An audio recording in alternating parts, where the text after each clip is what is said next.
Hello students, आज हम संस्कृत में नवम पाठ नव पाठ जो है और टर्म 2 का यह सेकंड पार्ट रहेगा, जिसका नाम है विमानयानम रचयाम। विमान की रचना। विमान मतलब जहाज, ठीक है। विमान यान यानी हवाई जहाज। हवाई जहाज की रचना मतलब उसको बनाना। हवाई जहाज को हम बनाएंगे, मतलब वो जिस तरह से रॉकेट साइंटिस्ट बनाते हैं उस तरह का नहीं है ये हम हमारी कल्पनाओं के माध्यम से बना रहे हैं, ठीक है। राघव माधव सीते ललिते विमानयानम रचयाम। राघव, माधव, सीता और ललिता, आओ हम सब मिलकर एक विमान की रचना करें, है ना। नीले गगने विपुले विमले वायु विहारम करवाम। नीले गगने मतलब नीला आकाश, गगन मतलब आकाश और नीला मतलब कलर है उसका नीला। विपुले मतलब विस्तृत और विमले यानी निर्मल।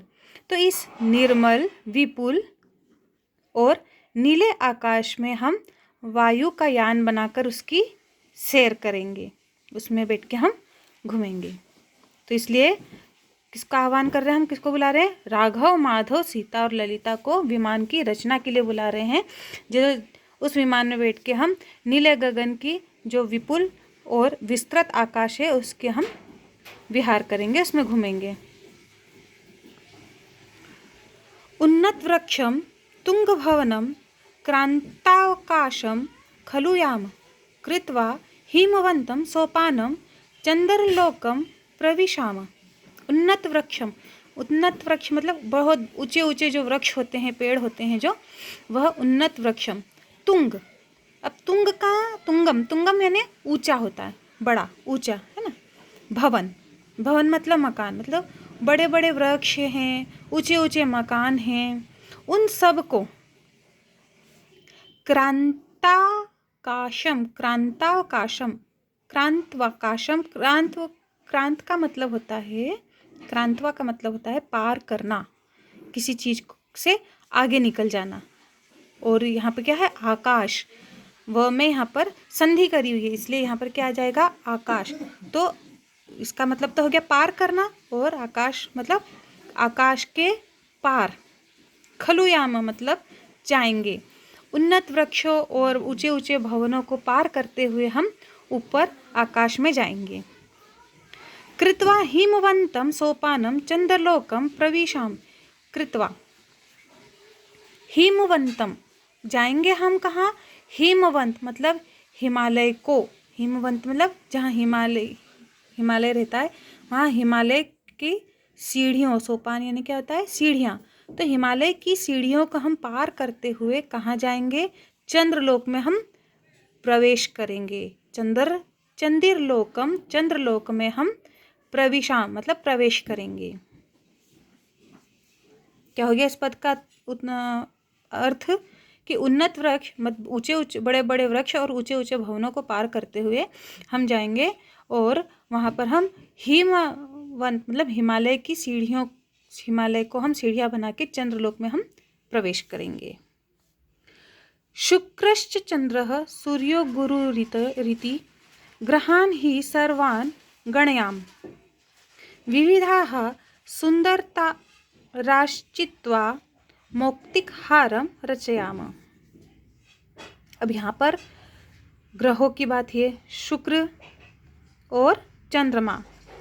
चंद्रमा, शुक्र, सूर्य और गुरु, जितने भी ग्रह हैं जो आकाश में विद्यमान हैं, उन ग्रहों की ग्रहान ही सर्वान गणयान, उन सभी ग्रहों की हम गणना करके आएंगे। गणना मतलब उनकी हम क्या करेंगे? गिनती करेंगे। विविधा सुंदरताराश्चित्वा मौक्तिकहारम रचयाम। विविधा मतलब अलग अलग। सुंदरताराश्चित्वा मतलब सुंदर सुंदर जो तारे होते हैं वह, है ना। चित्वा मतलब उनको चुनकर। तो अलग अलग प्रकार के सुंदर सुंदर तारों को चुनकर हम एक उनसे मोतियों का हार भी बना करके लेकर आएंगे। क्या हो गया इस पद का अर्थ कि शुक्र और चंद्रमा, गुरु और गुरु जो इत्यादि जितने भी प्रकार के सारे ग्रह हैं उन सभी ग्रहों की हम गणना करके आएंगे, उनकी गिनती करके आएंगे और अलग अलग प्रकार के सुंदर तारों को चुन करके हम एक मोतियों वाला हार की रचना करेंगे। अम्बुदमालाम अंबरभूषाम आदायैव ही प्रतियाम। अम्बुदमालाम, अम्बुद धन मालाम, अम्बुद का मतलब होता है बादल, तो मालाम का मतलब होता है माला। अंबरभूषाम, अंबर का मतलब होता है आकाश और भूषाम मतलब भूषा मतलब शोभा। तो अम्बुदमाला मतलब बादलों की माला और आकाश की शोभा, बादलों की माला और आकाश की शोभा। आदेव ही प्रतियाम, आदेव मतलब लेकर, ही प्रतियाम मतलब लौटना। तो बादलों की माला को, ये हमने जो माला बनाई है ये बादलों की माला को और आकाश की शोभा को हम लेकर ही लौटेंगे। दुखित पीड़ित कृषिजनानां ग्रहेषु हर्ष जनयाम। फिर क्या करेंगे, दुखी पीड़ित कृषक लोग जो हैं, जो कृषि करते हैं, उन सभी लोगों को हम क्या करेंगे, उनके घर घर जाके उनको हर्ष, उनके सभी जगह, उनके सभी घरों में हम क्या करेंगे, हर्ष जनयाम, जनयाम यानी उत्पन्न करना, बनाना, बढ़ाना। तो हम दुखी पीड़ित कृषि लोगों के दुख को मिटाकर वहाँ पर हर्ष उत्पन्न करेंगे, उनको खुशियाँ देंगे। इस पूरे पद का क्या अर्थ हुआ कि बादलों की माला और आकाश की शोभा को लेकर ही हम लौटेंगे, दुखी पीड़ित कृषिजनों के घरों में खुशियाँ फैलाएंगे। ठीक है।